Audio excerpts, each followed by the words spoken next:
Hello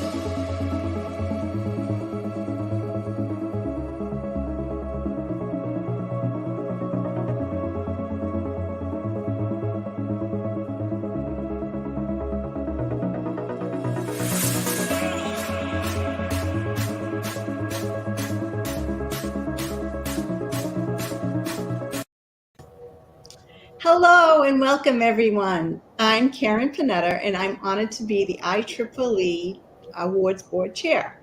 And today we're here to celebrate the 2022 IEEE Jun-ichi Nishizawa Medal recipient sponsored by the Federation of Electric Power Companies Japan to Dr. Umesh Kumar Mishra. Dr. Mishra, congratulations. Thank you so much, Karen. It's a real joy and an honor. Now, you have been a driving force in electronics of applications of semiconductors across different types of materials. So for our viewers out there, you know, we see a lot of things called gallium arsenide and all these other types of gallium nitride. Can you even talk about what the fundamental is of a material that makes it so conducive for power electronics? Yeah, so thank you for the question. And gallium nitride is actually, the latest, not absolutely the latest. There are more materials coming after gallium nitride, but gallium nitride is at the present times enjoying a large acceptance in the market, both for microwave electronics and for power conversion. It just happens to be that right now, if you look at materials like gallium arsenide, on which I got my PhD in 1984, those materials had the promise of being faster than silicon, and how much faster? As in being having great application in very important systems like radar systems, communication systems, and so on and so forth. Also in the handset. But in 1984, there was no handset. There was only radar and communications. So originally, gallium arsenide was what was deployed in military radar systems, along with many communications applications. Then along comes the cell phone and the whole mobile interconnectivity market, and there gallium arsenide resides in the cell phone as the microwave power amplifier, the element that allows you to actually transmit your voice to the cell tower. It does it very efficiently because the material has what is called has electrons with very high mobility. You can think of mobility as the ability of moving through the material. Think about moving through molasses or riding on a skateboard. And electrons in gallium arsenide is like riding through a skateboard, and electrons in other material systems which are not as good is like going through molasses. So that's going to be the best analogy I've ever heard. So basically, I just came up with it. I was like wondering how, the question was kind of surprised me. But so I'm actually right now working on gallium nitride. It's my passion at the moment, but I've gone to gallium nitride through gallium arsenide and indium gallium arsenide. Also, great material systems for reasons I mentioned. Gallium nitride, it just turns out that sometimes you have to meet the moment. And what has happened right now is that the industry is going through a once in a century transition in automotive electronics of various kinds. So we are, for the first time in 100 years, thinking about moving out of an internal combustion engine into an all-electric car. So you just have to meet the moment. I mean, if this happened 20 years ago, it may not have had the impact. But now gallium nitride is being looked at extremely seriously for electric vehicles. It's also looked at very seriously for data servers, because now everything, again, meeting the moment, everything has gone to the cloud. So, when for us old guys, we remember the IBM mainframe and us having terminals, and we would be on terminals and everything would go to a mainframe and come back. Now the mainframe has now become the cloud effectively. And So we went from a mainframe to everything decentralized to your PC. Now we've gone back to the cloud. So Mhm. now interacting with the cloud requires high speed connectivity. That's where Mhm. gallium nitride uh, performs so well. It also gives you the ability to have very efficient power supplies because these data servers are power hogs, and so we can make a huge impression there. Electric vehicles, like I mentioned, Mhm. solar. We're again moving away from conventional forms of electrical energy to solar energy. And again, we're meeting the moment with very high efficiency solar inverters. Mhm. So we are in a wonderful time of um, technology transition, and it's on in many areas, and therefore, it allows gallium nitride to serve multiple markets from the defense to the commercial. That's amazing because, you mentioned the cloud servers, and I know that in power electronics, before your technology, 10% of the electricity in the US is wasted just on power conversion. And Yeah. I don't think folks that understand, how much energy, even these big giant data warehouses for cooling. I mean, if anybody's ever pulled a transformer out of the wall or their cell phone gets really hot, they can say, well, that's exactly what we're talking about when we have this energy loss. And here you're developing new technologies so that maybe we don't burn our hands on our cell phone, and that the batteries last longer, and that we do be able to transmit information faster and more reliably. So I have to back up and then ask, how did you even get into this field? Yeah, that's interesting. I mean, sometimes things happen by chance. I was working in the field. I had two transitions in life, one working in silicon and then moving from silicon to compound semiconductors like gallium arsenide. And the reason I did that transition is because I used to be at Lehigh University working on doing a master's on silicon dioxide systems. Lehigh was a powerhouse in that material system. And then, unfortunately, my advisor at that time, Jack Simmons, had decided to move on. And I took that, leave the university and go elsewhere. And I took that opportunity to make a career change myself. And I went to Cornell to work under Professor Lester Eastman, who was an unbelievable person. He passed away, unfortunately, but he was a great mentor of mine and allowed me to get into gallium arsenide and learn the beauty about these materials. Going into gallium nitride is an interesting story. I am at UC Santa Barbara, and a friend of mine, Steve Denbars, who's a colleague of mine at gave me a call on my landline because in 1993 cell phones were still not very prevalent. And he said, "Hey, look, come down to my office. I have this magazine in Japanese." And I said, "Okay." And it was a Saturday afternoon. So I went down to his office, and there was this little blue LED made by this fellow called Shuji Nakamura, who, of course, is my colleague now and the Nobel Prize winner in 2014 for the invention of the blue LED and the Mhm. and LED lighting. He had just announced that he had made this little LED, and we looked at it, and both of us looked at each other, and we said, "The world has changed.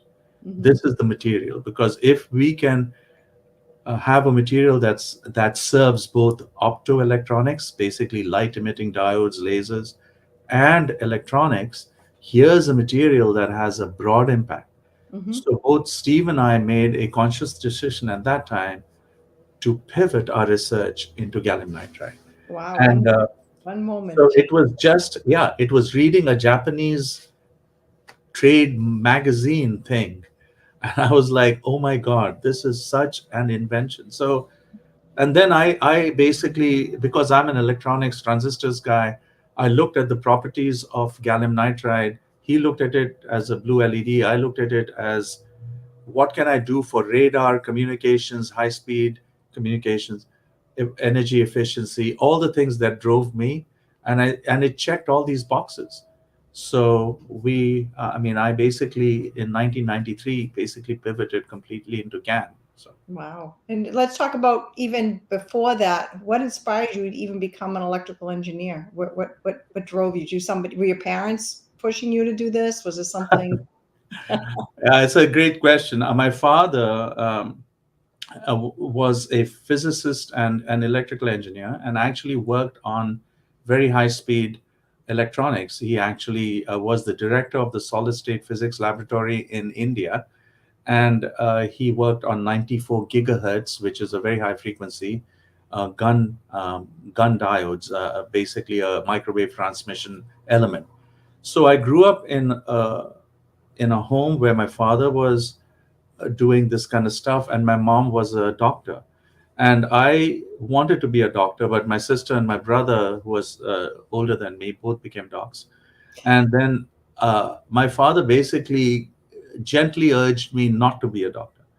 And so I'm very happy he did, by the way, because I can't stand the sight of blood and all this kind of stuff. And so he told me, check this out. And so I got into engineering almost by, kind of, okay, I don't, yeah, that's not something I want to do, so I'll do this.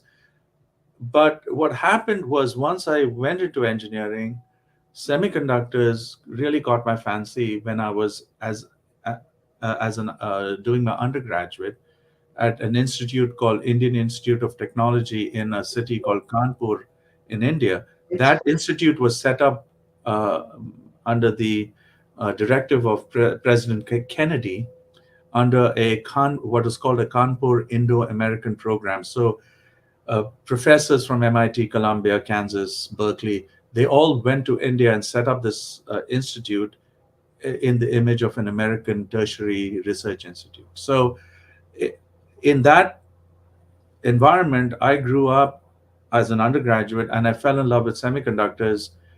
And luckily, my professor there, he again passed away, Professor Samresh Kar, who was a phenomenal experimentalist, um, took me under his wing, and then I kind of learned to love it even more. So I think that a lot of it has been just a journey of people supporting me, encouraging me, and so and grabbing some opportunities when they came along.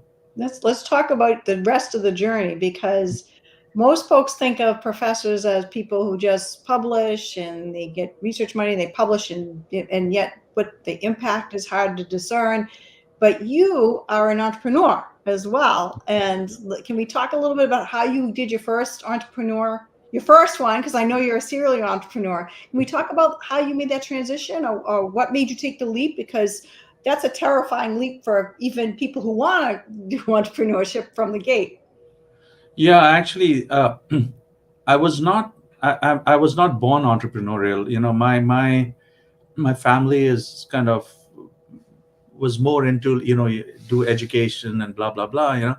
Focus on the learning and the teaching part, and which of course is wonderful. And both you and I are in the profession, and we love it, and we are in it because we love it, because there are easy ways to make money than what we do. So, but the what really caught my fancy was the fact that there was this kind of a bridge between developing a technology and actually seeing it in the marketplace. And at the time, with the the dissolution of big research institutions like Bell Labs and IBM Research and so on and so forth, you know I felt that it was incumbent on professors to actually make that transition, because there was no stepping stone left. Mm-hmm.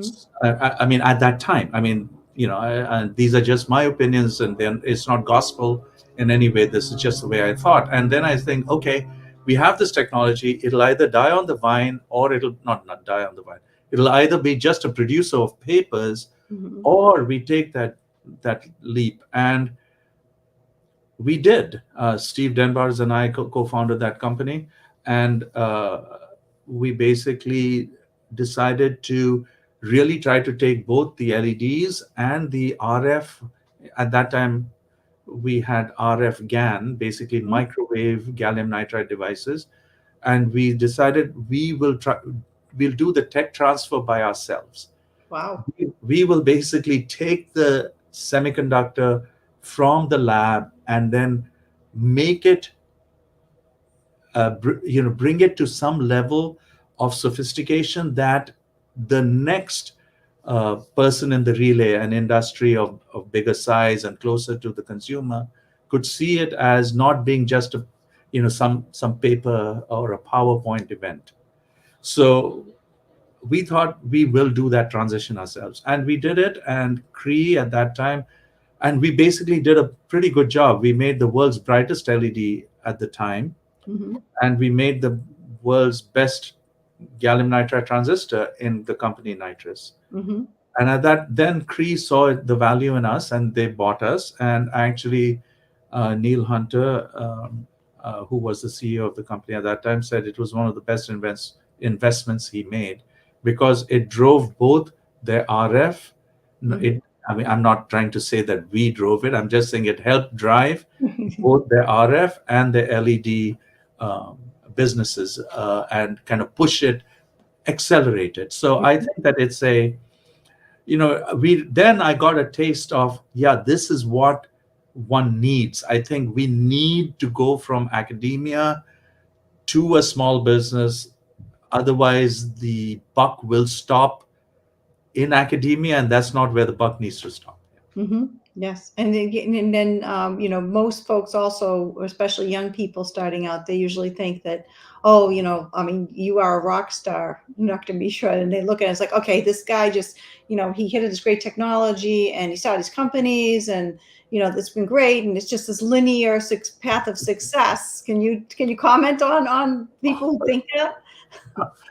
I sure wish that it was linear. In fact, it is highly nonlinear. And in fact, that is one of the reasons why um, one should live in the moment. One should have a vision and a desire and a goal, but live in the moment, because the moment is reality.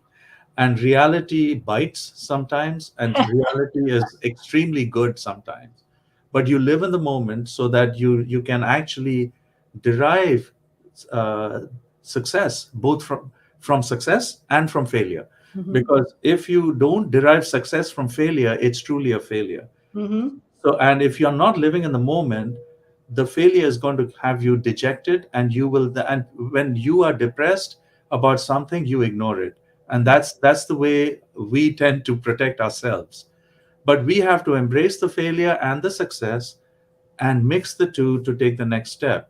And have faith that if you're doing the right thing, you will get the financial support you need, Hmm. and you will have other people, because you can't do things by yourself, right? I'm enjoying uh, the honor of being given this medal by the IEEE. And let me assure you that this medal is really because of the work done by all my students, my colleagues, and so on and so forth. I contributed to it for sure, but you know but the actual success has been because of teamwork. So what you I believe that if you get depressed or dejected, or you want to walk away from the first failure, you will be leaving not only success on the table, you'll be probably leaving financial success on the table, and you'll definitely be leaving, probably, what is most important, a new technology for the benefit of society. You'll be delaying it. Hmm. And I think that for all these reasons, some of benefit to you, and but primarily driven by the benefit to society, the non-linear pathway is the only way. If things were linear, there would be no benefit, because it would be all predictable. Hmm. Only non-predictable events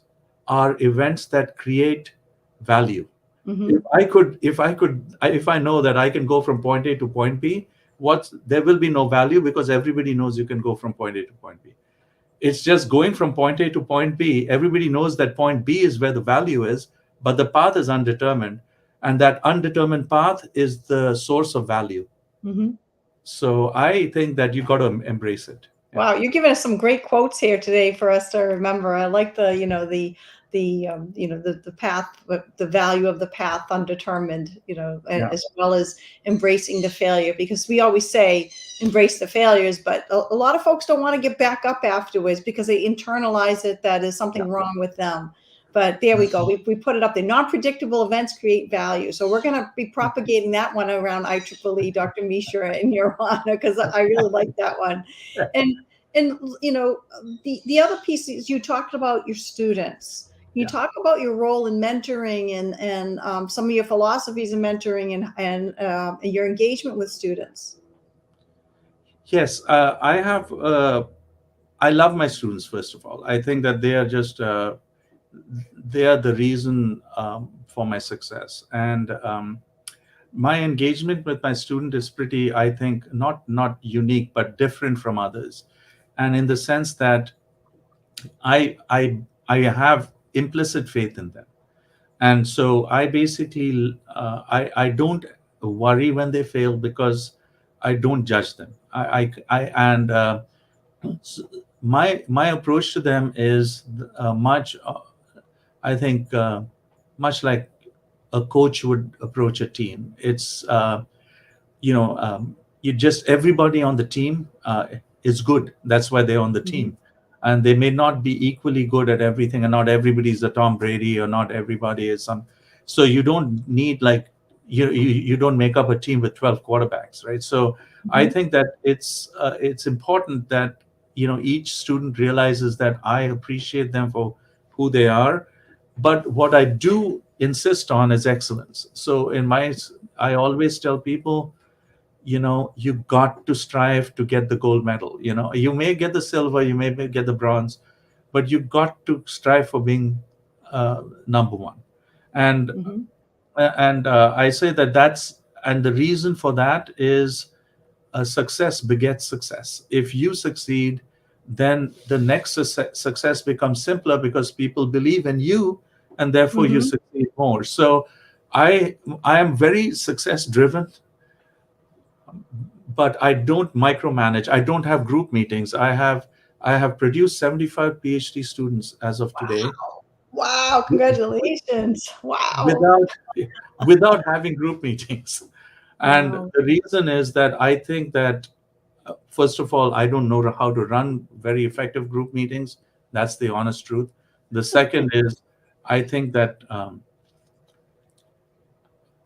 I'm very engaged. I follow the Hewlett Packard, the old HP way of management, of walking around, managing by walking around. So I know what everybody is doing, but I don't micromanage people. And so I create a very supportive environment. I create an environment where women, graduate students. I've had the great privilege of producing about 15 PhDs who are women, and they come into an environment which is kind of just is very supportive, non-judgmental, but there is no doubt that I demand excellence. So it's not a micromanaging pressure cooker, but everybody is aware of my expectation. Right. So So you're valuing everybody's perspective and the diversity they all bring to the table, absolutely. and the fact that you're engaging with them, that they have this opportunity to actually be with you, engage with you, have you there with them, really does make a big difference. And even though you might not even realize it, they're also watching you and learning from your mentorship. So 75 PhDs. I hope you put out another 75 because Oh this. no. We I want mean, I've everyone has been a joy, and there'll be more coming, but I really think they've given me as much energy, more and much more energy than they have taken from me. So.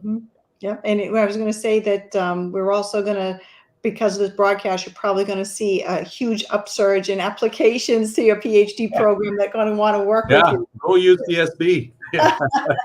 Well, because part of finding a good match for your skills, a lot of folks just think about, well, I'll just go into this field, but they don't understand how much and how important a role the faculty mentor advisor plays in cultivating that. And all faculty advisors don't mentor the same, or that, No, not at all.